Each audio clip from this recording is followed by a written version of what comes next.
TNPSC எக்ஸாமில் maths சம்ஸை ஈஸியாக solve பண்ணுமா? ஹலோ ஃப்ரெண்ட்ஸ், நான் இது இவி ஃபார் டிஎன்பிசி சேனல். இன்றைக்கி நம்ம டிஎன்பிசி எக்ஸாமில் கேட்ட ஒரு கொஷினை பார்ப்போம்.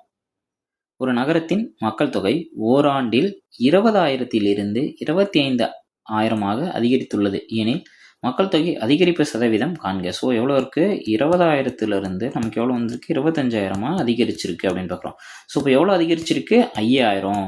ஸோ அதிகரிப்பு சதவீதம் காண்க. ஸோ 5,000 அதிகரிச்சிருக்கு. எதுலேருந்து? நம்ம எப்பயுமே இந்த மாதிரி அதிகரிப்பு சதவீதம் கேட்டாங்கன்னா ஃபஸ்ட்டு இயரில் என்ன வேல்யூ இருந்துச்சோ அதுதான் பேஸ் இயராக வச்சுக்கணும். அதாவது என்னன்னா அதை தான் நம்ம கீழே வச்சுக்கணும். ஏன்னா இந்த 20,000 தான் இந்த 5,000 அதிகரிச்சு. ஸோ அப்போ இந்த 20,000க்கும் 5,000க்குமான சதவீதம் காண்க அப்படிங்கிறதான் இந்த கொஸ்டின். இன்ட்டு 100. ஏன்னா எப்பயுமே சதவீதம்னா நம்மளால் மல்டிபிள் பண்ணும்.